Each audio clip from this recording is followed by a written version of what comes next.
Di asli pun dulu banyak jebolan dan mereka orang-orang hebat semua. Baik itu sebagai ilustrator, sebagai pelukis dan sebagai grafis. Nah, Dani ini salah satunya. Dia menciptakan karya dengan gayanya sendiri dan dia memiliki jalan untuk menciptakan karya yang memang disiapkan untuk pagelaran baik di Indonesia maupun di berbagai negara. Maka terlahirlah karya-karya Dani yang bersifat kontemporer yang melukiskan tentang keberadaan kehidupan manusia saat ini di perkotaan terutama. Untuk mengenal lebih jauh tentang Dani, saya persilakan Dani untuk menyampaikan apa yang Dani telah lakukan sejak kuliah sampai sekarang. Monggo Mas. Selamat sore semuanya. Perkenalkan nama saya Islam, saya mantan mahasiswa aktif Pak Dokter. Perkenalan saya dengan wayang beber tentu saja saya dididik langsung selaku jadi mahasiswa di semester awal ya. Tahun 93 saya masuk dan saya dapat pelajaran wajib menyumbing wayang beber di atas kain dan cara.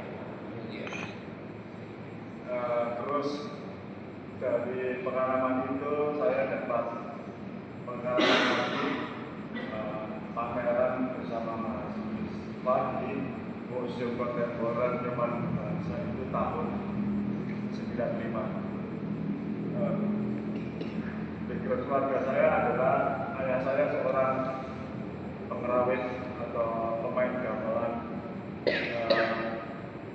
Ramayana Candi Prambanan dari tahun 70-an. Jadi kalau bicara tentang atmosfer seni tradisi ya ada ini juga dari keluarga saya meskipun musik. Kakak saya sekarang ada di isi Karatan juga.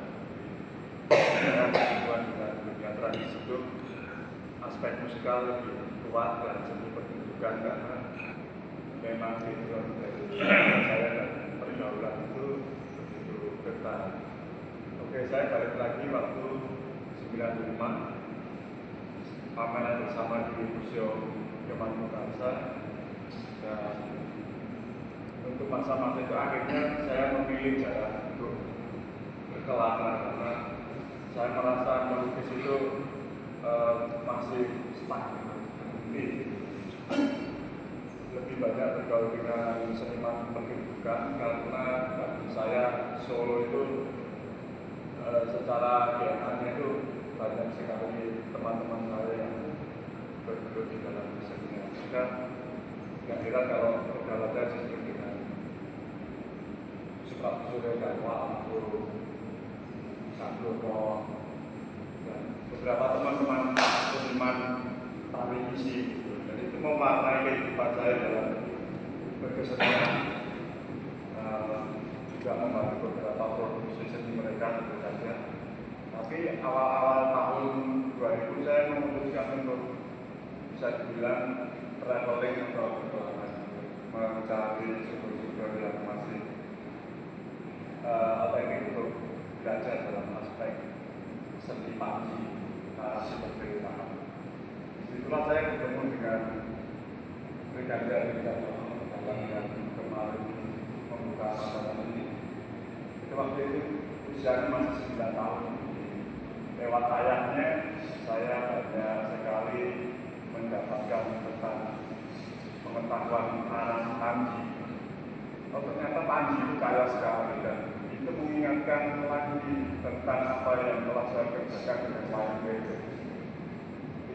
Itu ternyata bisa menjadi sumber inspirasi untuk penciptaan karya baru menuju lukis dan pementasan.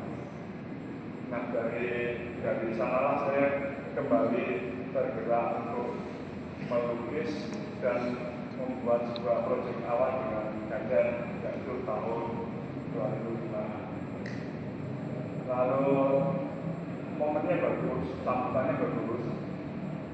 Saya dapat kesempatan pergi ke Bali untuk membuka acara opening museum wayang dan topeng di Ubud 2005. Dari sanalah justru saya punya pengalaman yang berharga melihat pertunjukan langsung wayang beber Pacitan yang memang diundang juga di museum itu dengan dalam iman di Tomo.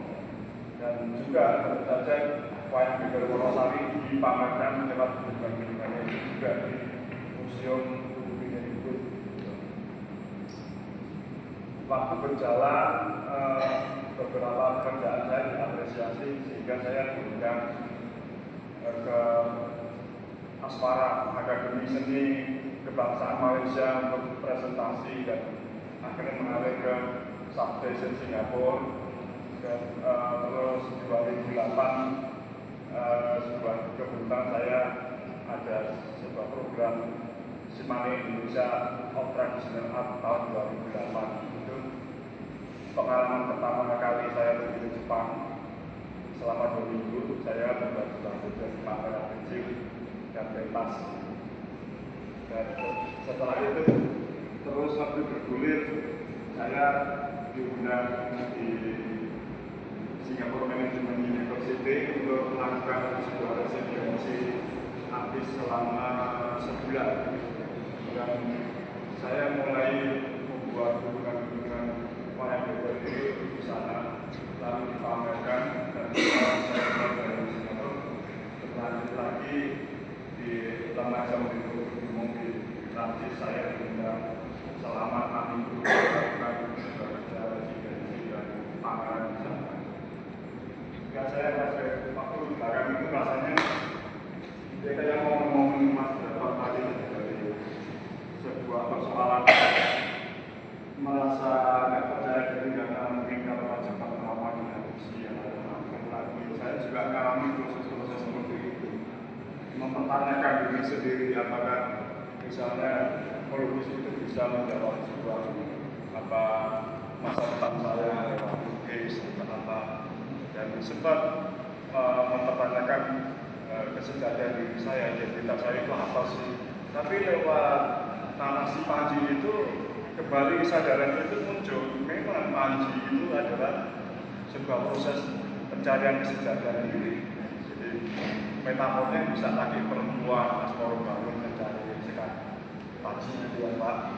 Nah, terus penyatuan 4 hari dan bulan, kesadaran dan pengetahuan. Jadi cerita-cerita Panji itu sangat memperkaya aspek keserupaan untuk bisa bikin inspirasi ya datang dari narasi itu. Meskipun begitu, saya juga tidak menolak bahwa ketika berada di luar negeri itu juga bisa terjadi dialektika atas peristiwa sosial di sana. Jadi itu bisa mix. Wah, ada apa sih di Jepang itu, kenapa sekarang penduduknya makin sedikit, itu kembali lagi saya olah lagi dengan narasi Panji itu bisa muncul karya itu. Dan sekarang Anda bisa saksikan bahwa format lukisan saya memang agak lain dengan karya-karya di sini ya, dengan frame gitu. Karena saya kirim spanduk dengan kayu dan kiri dan kanan, karena saya tetap bersikukuh bahwa wayang beber yang saya lukis itu formatnya memang kayak klasik, tapi dengan sebuah format seperti ini jadi apa istilahnya Pak? Tidak bisa dibilang baru ya, apa ya? Tapi saya mempertahankan format itu juga. Saya membentang kain itu menjadi jagung per jagung, kira-kira gitu ya Pak. Ya. Mungkin maksudnya dari itu karyanya ditampilkan tidak seperti konvensional, ada bingkai. Dia menampilkan karyanya sebagai karya seni lukis yang disajikan dia, sebagai karya seni lukis yang nanti dijalankan di DPR. Kalau lebih tepatnya kalau saya lebih sering pada bekerja juga di ruang festival atau seni pendidikan, transisi ke galeri itu mencoba coba ya saya presentasikan inilah festival menuju galeri, jadi formatnya seperti ini kurang lebihnya begitu.